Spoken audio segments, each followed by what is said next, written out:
Welcome back to Advice for Grad Students. I'm your host, Phil Haun, and I am joined today with Chris Burns, a social media expert who's at MIT Security Studies program, who has been kind enough to share his expertise to grad students. So, Chris, welcome to Advice for Grad Students.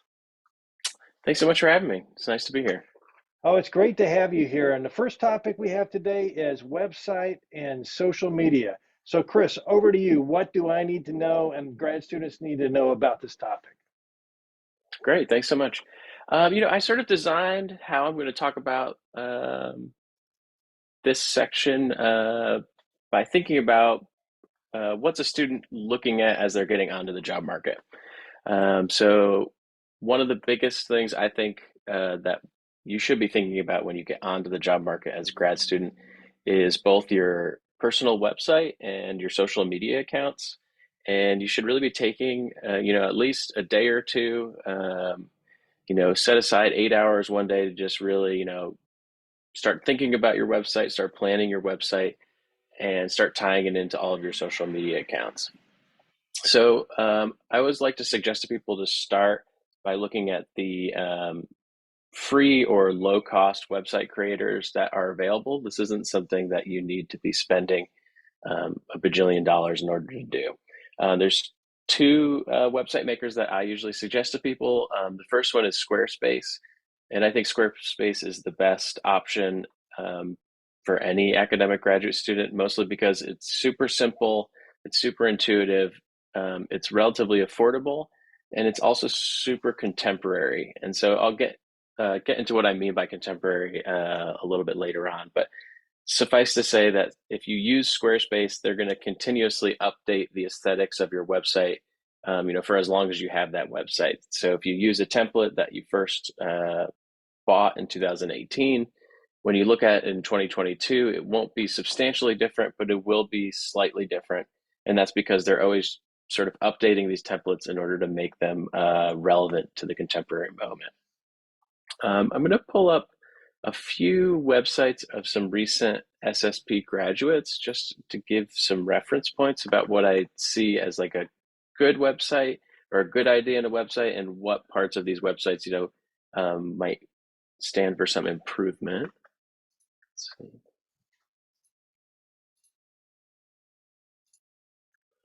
So the first one that I pulled up today was Rachel Tekot Metz's website, and she's a recent graduate. And I thought that this was one of the cleanest, best examples that I could find from SSP in terms of what I tend to suggest people do with the website. Um, to start off, it immediately gives us an idea of her broad interests with this really nice, large photograph at the top. It pretty much tells us who she is as a researcher and what her interests are, at least in the broadest sense, right? You get a canon, um, it sort of resembles a Southern Civil War site, um, and you get that information right off the bat when you open her website.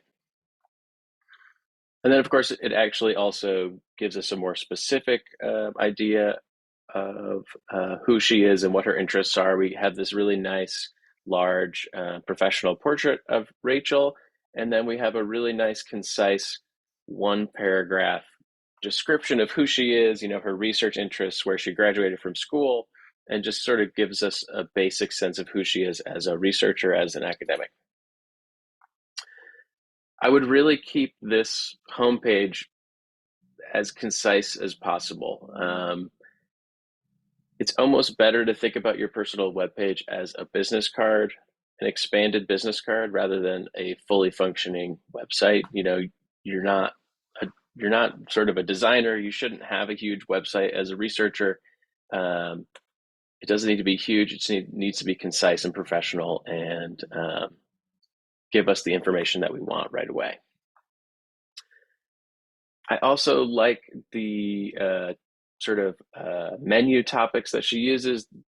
They tell you exactly what they are, and you don't have to think about them. Her research, publications, teaching, policy engagement, and her CV. A second example that I found was Josh Schifrinson's, and he's not quite as recent graduate of SSP. And I think his is a good example of sort of the concept that I brought up earlier about making sure that your website is contemporary. This website, although it's probably only like maybe 8 years old, already is starting to feel as if it is from, a pretty long time ago. And that's just the nature of web design. Web design is like constantly changing and constantly improving, or if you don't want to call it improving, it's constantly changing. And so if you build a website in 2022 and you plan on not really touching it ever, and all of a sudden it's 2024, if you don't use a web design platform that's like really updating your template as time goes on, you will be kind of surprised to find out how quickly that website will go from feeling like a professional contemporary website to something that feels old and out of date. So there's like nothing inherently wrong with this website, right? It gives us all the same information that Rachel's gives us. I think it even has like almost literally the same menu items, although he has a special menu item for his dog, which is kind of a nice personalization tip. But the font, the way that the layout is set up, it just feels a little bit older than Rachel's. And if you're on the job market, often the first introduction, personal introduction you're going to have to anyone on that hiring committee is going to be this website. And so if this is the first thing that they're going to see, the first thing that they're going to pull up on their computer, you want it to feel new, you want it to feel contemporary, and you want it to feel professional. And all three of those descriptors sort of go hand in hand with each other.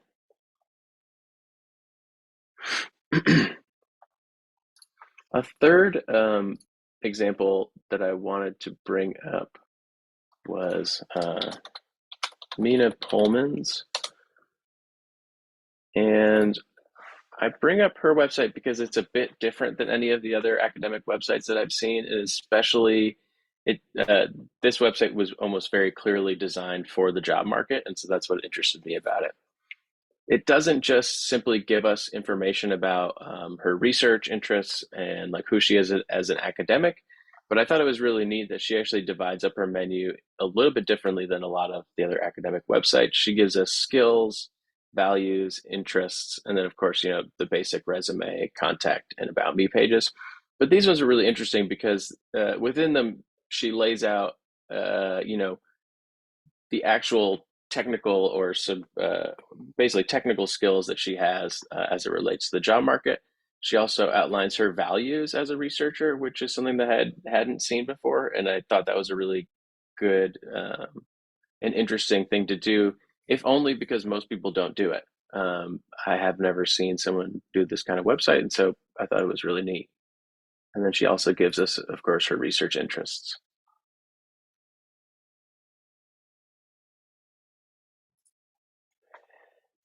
In terms of social media, it seems like the bare minimum today is that any sort of political science graduate student needs to have at least a LinkedIn page and a Twitter page.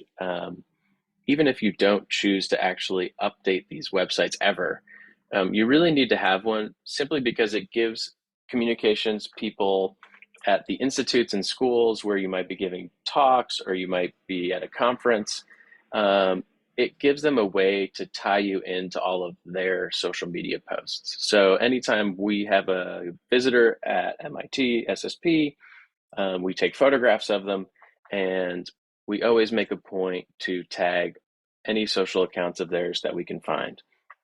And so what that does is it's just basically free advertising for you, and it helps you grow that social media network. So every time we share a researcher's photographs on our SSP page, we receive back an average of 10 unique follows from that share.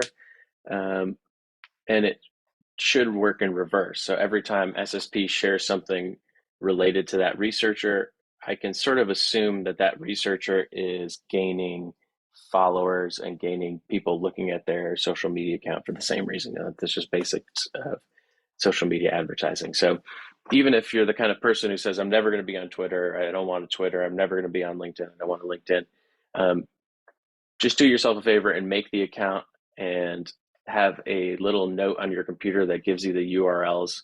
So that way, whenever you're interacting with the communications person, you can share those like easily, and you'll know exactly where to send them.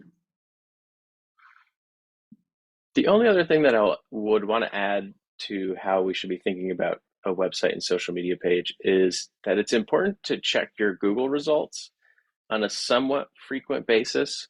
Um, for instance, we have one grad student at SSP who recently I noticed that they have a lot of videos that show up if you search for their name on Google Videos. But all of those videos are from high school, and they're like videos from her school highlighting her for being a high school athlete of the week. And while I'm sure that was nice for that person in high school to see that online, it's really no longer relevant to their professional activities. And so you don't want your professional results to be overtaken by a video that you forgot was ever posted on the internet, that was posted 8 years ago. And there are sort of tactics that you can do in order to bump new content or better content above that older content. But unless you are actively searching yourself on Google, you would never know that when someone else is searching for you on Google, they're getting like content that doesn't relate to what you do professionally at all. So that would be like the final suggestion I have. Um, yeah, Phil, did you have any particular questions about that? No, Chris, the content you've just provided is great. I took a bunch of notes, and there's a bunch of stuff I have to do with my social presence or lack thereof. So I'm sure this will be of value not only to grad students, but anyone who takes a look at it. So anyway, thanks so much for spending time with us today on advice to grad students. Well, of course, no problem.